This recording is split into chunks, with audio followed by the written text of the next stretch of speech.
Hello, this is Chef John from foodwishes.com with cheese agnolotti.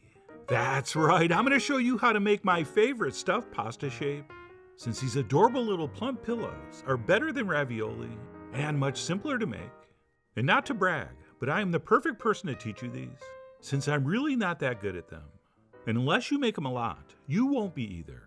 But it's okay, as you'll see, they're still going to come out beautifully.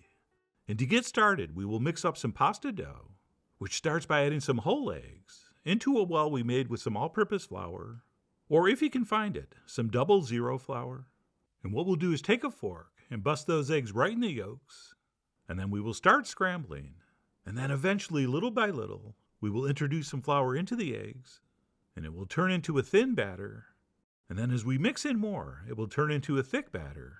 And then just as soon as it feels like it's too much work to use the fork, and the mixture's gotten nice and thick like this, we will clean up the fork and switch to a bench scraper. And we will use that to transfer the dry flour on top of the wet stuff. And then we'll basically start cutting it in like this.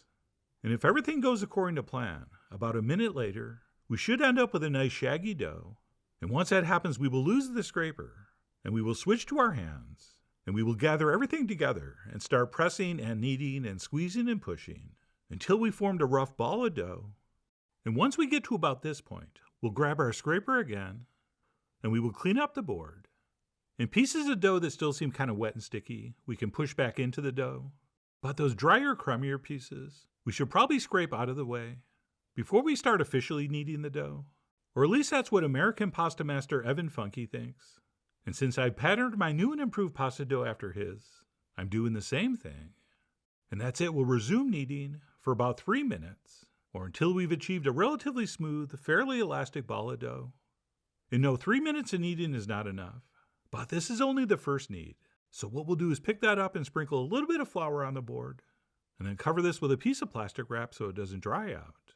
And we will take about a 10 to 15 minute break, during which time our dough is going to rest, and it's going to become easier to work with and easier to knead. Speaking of which, during the second kneading, Evan Funky thinks we should introduce a little bit of air into the dough, which I just do by poking my fingers and trapping air in like this.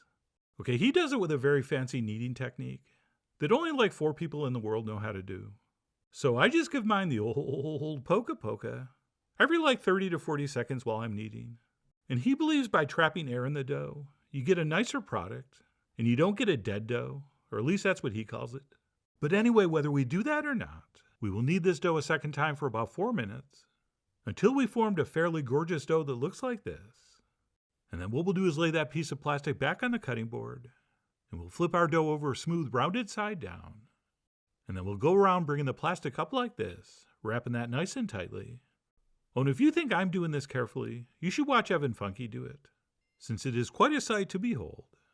And if we had to, we could use this now, but I always prefer to pop mine in the fridge for a few hours, or as long as overnight. And while our dough's resting, we can mix up our cheese filling, which is very simply done by mixing parmesan with some ricotta. We will also do 1 egg yolk, plus some freshly and finely chopped Italian parsley, and then we will season this up with some salt, some freshly ground black pepper, and of course a few shakes of cayenne. And then we'll take a spoon and give this a thorough mixing until everything's evenly combined, at which point we can pop that in the fridge until we're ready to use it. And once our filling's set, we can go grab our rested dough, and we'll set that down on a lightly floured surface. And then to make things easy for us non-experts, we're going to cut this in quarters. And be sure to cover the other pieces with plastic so they don't dry out. And then what we'll do using just enough flour so things don't stick is press this into some kind of rectangle shape, at which point we'll switch to a rolling pin, and we will attempt to roll this out until it's very, very thin and borderline see-through. And when a pasta master does this, they have a huge wooden table and a giant long rolling pin, and they'd roll that entire ball of dough out at once. But all us amateurs have is a small wooden cutting board and a small rolling pin, which is why I think working with a quarter of the dough at a time is the way to go. And because we're not using a nice long rolling pin, your dough might crease in certain spots, but do not be concerned. Just keep rolling, since we do not care about shape here. All we care about is getting this very, very thin. Okay, I'm not sure if you can, but I can pretty much see the grain of the cutting board through the dough. And it's key to this technique to get your dough at least this thin, if not a little thinner. And once that's been accomplished, I'm going to trim the ends off the dough and the sides, just to kind of square this up a little bit, before we divide the dough into 2 strips, cutting right across the middle. And if you were hoping for perfect, neat, uniform strips, you came to the wrong video. Alright, I am not that guy. Okay, you should check out one of the other chefs on YouTube that does 10 or 12 versions and then shows you the best one. Okay, I want mine to look like what yours is probably going to look like. But as you'll see, it's not going to matter. Because what we'll do once we're sure this is not going to stick to the cutting board is that we're going to take our filling that we transferred into a zip top bag and we'll pipe a nice rope from one end to the other, about 2 inches in from the edge. And that first one I did was probably too close to the edge. So on the second one I went in a little further, which I think probably makes things a little easier when we try to fold the dough over. But before we do that, we should give this a little spritz with some water. Okay, just a fine mist, just to make that dough a little stickier. And that's it. Once moistened, we'll attempt to fold the dough over the filling, being careful to do it without trapping big bubbles of air inside. And unless you do this all the time, and you do have that muscle memory, this is probably going to be the most challenging step. So to compensate for the lack of expertise, and possibly bad eye-hand coordination, we will just take our time and go nice and slow. Since as my golfing buddies used to say, there's no pictures on the scorecard. And as long as we get that dough folded over, who cares if it takes 20 seconds or a minute 20 seconds? And by the way, once it is folded over, be sure to press down nice and firmly along the seam, since ideally we want to press that dough back down to a single thickness. And also make sure your dough's not sticking to the board before you move to the next step, which is the most important and most fun step, and that would be the pinch. So what we'll do, once we make sure there's a little bit of flour under the dough, starting at the end, we'll take 2 fingers and we will pinch every inch or so. And we will pinch very firmly, squeezing that dough as thin as we can.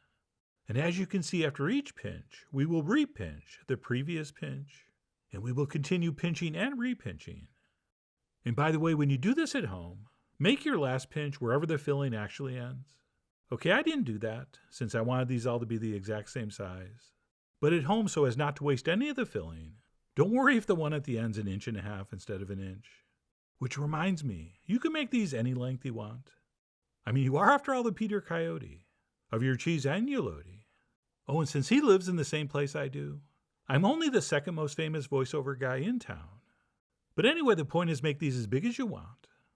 And then what we'll do once both those pieces have been pinched is take a fluted pasta cutter and cut all the way along the front edge, about 1/8 inch away from the filling. And sure, you can do that with a regular straight edge cutter or a knife, but it's just not going to look quite as cool. So if you are going to make these once in a while, I recommend you get this tool. And once we have those front edges trimmed off, we'll dust down a little more flour, and once again make sure our dough is not sticking to the board. And then before we cut these up, it sometimes helps to bend that pinched dough a little bit forward before we take our cutter and run it between each one. And not only is that going to separate these, it's also going to pinch and crimp the dough, giving these their signature and I think gorgeous appearance. I mean, a ravioli is fine, but it's not sexy. And at this point, it actually starts to look like we know what we're doing. Oh, and as I make these last few cuts, you can see what I mean about pinching all the way to the end on the last one.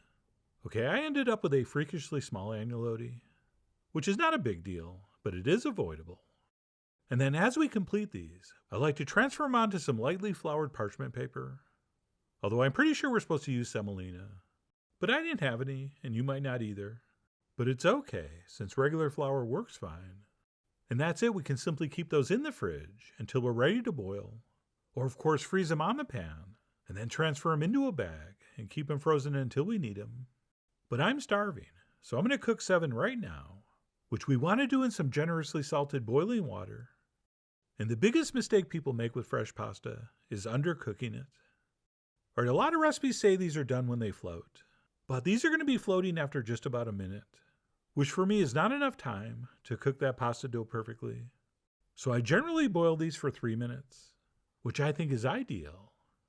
And our dough is going to be cooked, but still a little bit toothsome. And then as far as how to finish these, that's going to be your business. I'm simply going to transfer mine into some marinara that I've heated up next to my boiling water. And once those are transferred in, we'll turn them up to the best looking side, which will be with the flat side down. And that's it. Once those are thoughtfully sauced, we will transfer that onto a warm plate, and we'll finish up with a grating of Parmesan cheese. And please, use the real stuff. I mean, what kind of lunatic makes homemade pasta and then sprinkles fake Parmesan on top of it? Right, that is insane. And then for a final touch, I did a pinch of freshly chopped Italian parsley, and then I grabbed a fork and spoon and went in for the official taste. And since these are nice and small, I would normally eat a whole one in one bite. But let me try to cut this neatly in half so I can show off the perfect filling to pasta ratio. Right, one of the things I love about agnolotti is that you normally get a lot more filling than ravioli. And while I love homemade pasta dough, it really is, at the end of the day, just a delivery system to get the filling into our mouths. Speaking of which, I really do love the simple cheese filling we used here. But as long as it's fairly smooth, you can fill these with anything you want, including any and all meat pasta fillings. But no matter what you fill these with, as I said in the intro, these are my all-time favorite stuffed pasta, and I really do hope you give them a try soon.